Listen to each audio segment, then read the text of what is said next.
오늘 이 시간 우리에게 주시는 하나님의 말씀 예레미야 5장 19절에서 22절의 말씀이 되겠습니다. 예레미야가 5장 19절에서 22절에 있는 말씀 이제 한 목소리로 합독하시겠습니다. 여호와여, 주는 영원히 계시오며 주의 보좌는 대대에 이르나이다. 주께서 어찌하여 우리를 영원히 잊으시오며 우리를 이같이 오래 버리시나이까. 여호와여, 우리를 주께로 돌이키소서.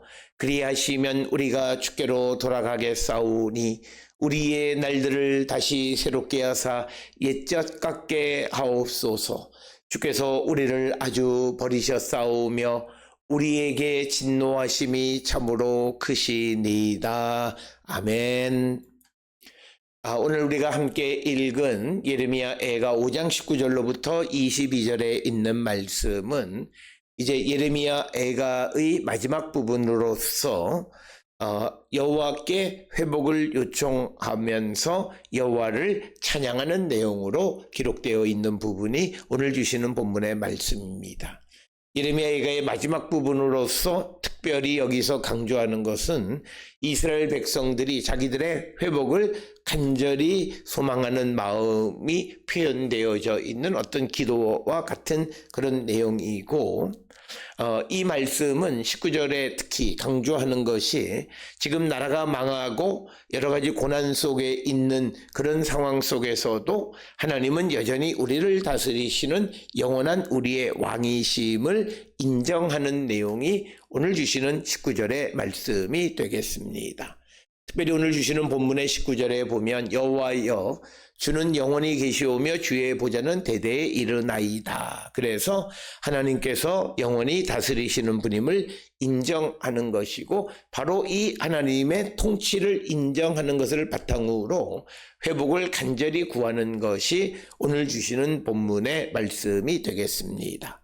특별히 오늘 주시는 본문의 말씀에서 19절에 주의 보좌는 대대에 이르나이다. 이 말은 직역하면 여호와 당신은 영원히 당신의 보좌에 앉아 있다라고 하는 겁니다. 즉 이 말은 지상의 여호와의 보좌였던 예루살렘 성전이 파괴되었음에도 불구하고 여전히 여호와께서는 이스라엘 왕으로 통치하시는 분임을 고백하는 것이 오늘 주시는 것이고, 특별히 이런 내용은 시편 44편 5절 6절이나 74편 12절에서도 기록이 되어져 있습니다. 따라서 여호와의 통치가 성전이 무너진 상황에서도 주의 보좌가 대대에 이른다라고 하는 이 고백은 미래 세대에도 하나님의 통치가 미치게 된다라고 하는 것을 인정하는 것이 되겠습니다. 따라서 오늘 주시는 19절에 있는 말씀은 신학적으로 매우 중요한 그런 말씀이 되겠습니다. 그것은 눈에 보이는 가시적인 하나님의 성전이 무너짐에도 하나님은 영원히 그들을 통치하시는 분으로 고백하는 겁니다. 이전에는 그들이 여호와의 성전을 보면서 주님은 우리를 다스리고 우리와 함께 하신다 이렇게 인정했지만, 이제 하나님 앞에 범죄하고 하나님의 심판의 결과로 성전이 무너진 후에 성전이 보이지 않지만 그럼에도 불구하고 여호와의 통치가 영원하심을 고백하는 것. 그래서 이제는 신앙이 좀 더 가시적인 상황에서 비가시적인 신앙의 상태로 발전한 것을 보여주는 것이 오늘 주시는 19절의 말씀이 되겠습니다. 그래서 오늘 주시는 본문은 우리에게 매우 중요한 것이 우리가 하나님 앞에 범죄하거나 해서 하나님의 공의로운 심판 가운데에 우리가 어떤 어려움에 직면하고 있을지라도 그런 상황 속에서도 하나님의 영원한 주권을 인정하는 자가 되어야 바로 그 하나님의 나를 주관하시는 그 주권을 근거로 해서 나를 구원해 주시는 분이시다라고 하는 것입니다. 그래서 이스라엘 백성들이 멸망을 당했고 예루살렘 성전이 파괴되는 것에 관계없이 하나님은 여전히 이스라엘에 대한 주권을 가지고 계시는 분임을 강조하는 것이 오늘 주시는 본문입니다. 그래서 오늘 주시는 것은 비록 그들이 현실적으로 절망적인 상황에 있지만 하나님께서 영원히 다스리시는 왕으로서 이스라엘에 대한 주권을 가지고 계시는 분임을 고백함으로 하나님에 대한 신뢰를 표현하는 겁니다. 그래서 바로 그 하나님에 대한 신뢰, 절망 속에서 하나님에 대한 신뢰를 바탕으로 구원을 간구하는 것이 되겠습니다. 따라서 오늘 주시는 이 본문을 통해서 우리가 이 땅을 살아가면서 여러 가지 어렵고 힘든 일들을 겪게 되어지지만 그러나 그런 상황 속에서도 여전히 하나님은 우리를 통치하시는 분임을 고백하는 자들이 되어야 합니다. 그러나 사람들은 오늘 주시는 본문의 20절에 있는 말씀처럼 주께서 어찌하여 우리를 영원히 잊으시오며 우리를 이같이 오래 버리셨나이까 라고 하는 이 말씀은 결국은 하나님의 침묵, 하나님의 부재 이것으로 말미암아서 이들이 어떤 당황하는 그런 모습이 되겠습니다. 그러나 19절에 있는 것처럼 하나님은 그들을 잊으신 것이 아니고 그들이 어떤 하나님이 아무런 대답도 하지 않는 침묵하시고 하나님이 우리와 함께하지 않는 것 같은 상황 속에서도 하나님은 우리에 대한 주권을 여전히 가지고 계시는 분임을 우리에게 말씀하고 있고 특별히 오늘 우리가 함께 읽은 어찌하여로 번역된 라마 왜? 라고 하는 말은 여호와의 정의로운 통치와 이스라엘 백성의 고통 사이에 어떤 긴장감을 우리에게 보여줍니다. 즉 하나님이 우리를 통치하시면 왜 우리가 이런 고난을 겪고 있느냐라고 하는 겁니다. 그래서 19절에서 여호와의 보좌가 영원히 있다라고 고백하고 그렇게 영원히 우리를 통치하시는 주님이 계시는데 왜 우리가 이런 고난, 절망이 지속되고 하나님의 침묵은 지속되느냐 라고 하는 질문이 20절의 말씀이고 20절에 있는 그런 하나님의 부재와 침묵에 대한 의문은 하나님에 대한 믿음이 없는 것이 아니라 19절에 고백한 하나님의 통치의 영원성을 고백하기 때문에 왜 이 고난 속에서 나를 구원해 주지 않느냐라고 하는 그런 어떤 간절한 하소연을 할 수 있다라고 하는 것입니다. 그래서 오늘 주시는 이 본문의 말씀이 갖는 의미는 하나님께서 우리를 다시 돌아오셔서 회복시켜 달라고 간절히 바라는 내용이 오늘 주시는 20절에 기록되어 있는 그런 말씀이 되겠습니다.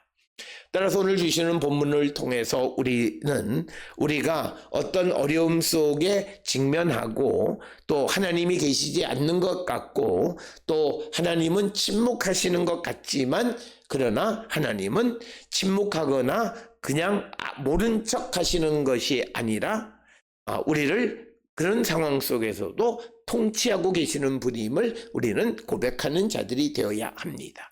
하나님의 부재와 하나님의 침묵 속에서도 하나님의 통치를 인정하는 믿음, 그 믿음의 고백이 오늘 주시는 본문의 말씀이고 이것을 근거로 해서 우리를 다시 새롭게 해달라고 간절히 구할 수 있는 것이 되겠습니다.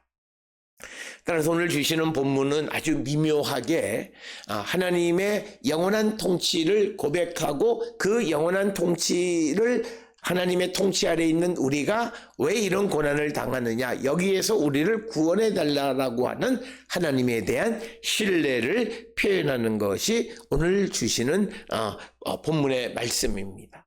그래서 그들의 고난의 기간이 길어지게 되니까 그들이 말하기를 우리를 영원히 잊으셨고 우리를 아주 오래 버리시나이까 라고 반문하는 것, 그것은 19절에 있는 하나님의 영원한 통치를 믿기 때문에 아니 주님이 계시는데 왜 이렇게 우리가 오랫동안 주님은 침묵하시고 부재 중에 아무런 일도 하지 않고 우리를 구원하지 않느냐라고 하는 것이 되겠고 이런 신앙을 바탕으로 21절에 이제 말하기를 여호와여 우리를 주께로 돌이키소서 그리하시면 우리가 주께로 돌아가겠사오니 우리의 날들을 다시 새롭게 하사 옛적 같게 하옵소서. 그래서 오늘 주시는 21절에 있는 말씀은 자신들이 다시 여호와로 돌아갈 터이니 우리를 주께로 돌아가게 해달라고 하는 겁니다. 그래서 이것은 우리가 이제 바벨론 포로로 잡혀가 있고 나라가 멸망한 상황 속에서 우리를 다시 고향으로 돌아가고 우리의 본토로 돌아가게 해달라. 그러면 우리가 주께로 돌아가겠다. 우리의 날들을 다시 새롭게 하사 옛적 같게 하옵소서. 옛날의 영광을 다시 회복시켜 달라고 요청하는 것이 오늘 주시는 본문의 말씀입니다. 특별히 오늘 주시는 것에 돌이키소서라고 하는 표현은 회개와 회복을 바라는 강한 소망을 나타내는 그런 표현이 되겠습니다. 그래서 이 21절은 하나님의 자비로 인도되기를 바라는 그런 기도이고 하나님의 용서와 회복을 기대하고 간청하는 모습입니다. 따라서 오늘 주시는 본문이 우리에게 강조하는 것은 우리의 회복은 하나님의 자비, 하나님의 긍휼로 말미암아 구원에 이르게 된다는 거죠. 그래서 21절에서 우리를 주께로 돌이키소서라고 말하고 있는 거고 그러면 우리가 주께로 돌아가겠다. 그리고 우리의 날들을 다시 새롭게 해서 옛적과 같게 하옵소서. 즉 지금 겪고 있는 좌절, 절망, 모멸감, 치욕 이런 것에서 과거의 영광으로 다시 돌아가게 해달라고 요청하는 것이 오늘 주시는 21절의 말씀이 되겠습니다. 특별히 우리의 날들을 다시 새롭게 하사 옛적 같게 하옵소서라는 표현은 회복시키셔서 과거의 영광스러운 상태로 돌아가게 해달라는 거고 여기에서 우리가 옛적 같게 해달라는 것은 옛날에 하나님의 백성의 삶을 살게 해달라고 하는 겁니다. 특별히 오늘 주시는 본문에 우리를 주께로 돌이키소서라고 하는 것은 우리를 주님의 백성으로 다시 삼아달라고 하는 것이고 그렇게 되어져서 우리가 하나님의 영광을 나타내는 자가 되게 해달라고 하는 뜻이고 우리가 주께로 돌이킨다라고 하는 말은 결국 우리가 고향으로 돌아가서 큰 타이틀은 하나님의 백성으로 돌아가서 하나님의 백성으로 하나님을 섬기고 하나님의 성전과 하나님이 주신 그 약속의 땅에서 영광스러운 삶을 살아가게 해달라고 요청하는 내용이고 이것은 전적으로 하나님의 자비하심에 의한 것임을 우리에게 가르쳐주는 그런 말씀이 되겠습니다. 따라서 우리가 잘 알다시피 구약 성경에 등장하는 하나님의 구원의 근거는 우리가 어떤 일을 행했느냐보다 더 하나님의 자비와 긍휼하심으로 우리를 구원해 주시는 거예요. 그래서 하나님께서 그 이스라엘을 하나님의 백성으로 돌이키셔서 자비와 긍휼을 베푸셔서 그들을 돌이키셔서 그들이 다시 하나님께로 돌아가고 옛날과 같게 해달라고 간청하는 것이 오늘 주시는 21절의 말씀이 되겠습니다. 그래서 주께로 돌이키소서 하는 주님의 자비하심을 요청하고 그리하면 우리가 주께로 돌아가서 주님에게로 회개하고 하나님의 용서를 통해서 다시 우리가 회복을 바라는 옛적과 같게 해달라고 하는 회복을 바라는 내용이 오늘 주시는 21절의 말씀이 되겠습니다. 그래서 오늘 주시는 21절은 하나님의 은혜로 하나님과의 관계가 회복하고 과거 받았던 축복의 상태로 돌아가기를 간절히 바라는 것이 오늘 주시는 본문의 말씀입니다. 그래서 오늘 주시는 본문은 죄와 고난 속에서도 하나님께로 돌아가기를 소망하고 그래서 회개하고 하나님의 회복을 요청하는 겁니다. 그래서 오늘 주시는 본문에 우리를 주께로 돌이키소서라고 하나님에게 요청하는 이 자세는 우리가 흔히 말하는 뻔뻔함, 후추파, 죄 가운데 있고 죄로 인해서 하나님의 심판으로 멸망한 이스라엘 백성들이 하나님 앞에 우리를 주께로 돌이켜달라, 우리를 하나님의 백성으로 다시 삼아달라 라고 요청하는 그런 뻔뻔한 후츠파입니다. 그렇게 되면 우리가 주께로 돌아가 회개하고, 그렇게 되면 우리의 날들을 새롭게 하사 옛적과 같이 회복하여서 영광을 누리게 해달라. 그래서 오늘 주시는 본문 21절의 키워드는 하나님의 은혜와 용서를 간구하는 기도가 되겠습니다. 그래서 우리의 구원은 은혜로 말미암은 것이지 어떤 이스라엘의 행위나 이런 것에 의한 것이 아니다라고 하는 것을 분명하게 가르쳐주는 것이 오늘 주시는 본문의 말씀이 되겠습니다. 오늘 우리가 하나님 앞에 범죄함으로 어떤 고난 속에 처했다 할지라도 우리가 주께로 돌이켜서 주께로 돌아가면 다시 옛적과 같은 영광을 회복시켜 주시는 분이심을 강조하고 있는 것이 오늘 주시는 본문의 말씀입니다. 어떤 상황에 처할지라도 우리가 주께로 돌아가기를 결단하는 그런 자들이 되어야 합니다.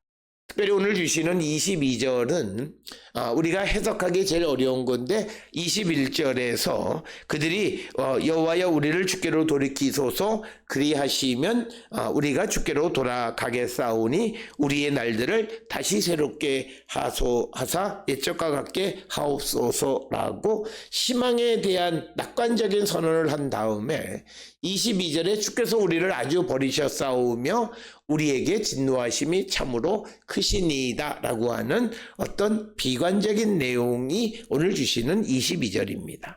특별히 이 22절은 굉장한 절망의 상태를 우리에게 말하고 있는 것입니다.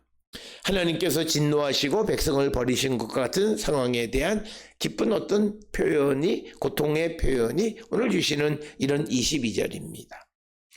이런 상황 속에서도 하나님의 구원을 바라는 내용이 되겠고, 이 22절이 앞에 21절의 낙관적인 선언 다음에 오는 비관적인 그런 어떤 선언이 이어져서 이해하기가 매우 어려운데, 여기에 대한 그 주석가들의 해석이 매우 다양한데 그중 유대인들의 전통에 의하면 예레미야 애가는 의도적으로 부정적 가능성을 기록하고 있다라고 하는 거예요. 그러니까 아주 버리셨사옵고 우리에게 진노하심이 참으로 크다라고 이렇게 절망적 상황에 대해서 묘사하면서 바로 거기에서 우리를 구원해 달라고 말하는 것이다 라고 하는 겁니다. 그래서 오늘 주시는 이 22절은 어떤 반복이라고 하는 거죠. 이런 절망적 상황에서 우리를 구원해 달라라고 하는 그런 요청이 바로 오늘 주시는 22절이라는 거죠. 그래서 21절에 낙관적인 선언 이어서 22절에 비관적인 선언이 같이 나오는데 이것은 결국은 강조하면서 부정적 인 표현을 통해서 구원에 대한 열망을 나타내는 것이 오늘 주시는 22절의 말씀이 되겠습니다. 따라서 오늘 주시는 본문의 말씀을 통해서 우리가 이 땅을 살아가면서 하나님만을 의지하는 그런 자들이 되어야 하는데 어려움 속에서도 우리가 하나님의 주권을 인정하는 자가 되어야 합니다. 모든 일이 내 뜻대로 되어지지 않고 좌절과 절망의 현실 속에 처해 있을지라도 하나님의 도우심, 하나님의 능력에 대한 고백, 그래서 하나님이 나를 도우시고 구원해 달라는 간절한 그런 열망을 나타내는 그런 삶을 살아가는 자들이 되어야 함을 우리에게 가르쳐주는 그런 말씀이 되겠습니다.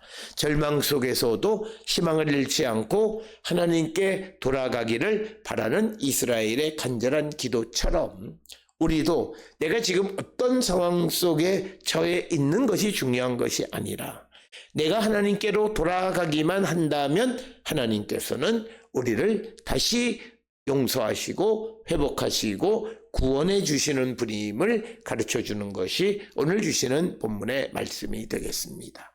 오늘 주시는 본문을 통해서 우리의 믿음을 다시 한번 돌아보고 우리도 어떤 상황 속에서도 하나님의 주권, 하나님의 어떤 통치권을 부정하지 않고 인정하고 그 통치권의 힘에 덧입어 구원을 소망하며 살아가는 우리 모든 성도들이 될 수 있기를 주의 이름으로 축원합니다.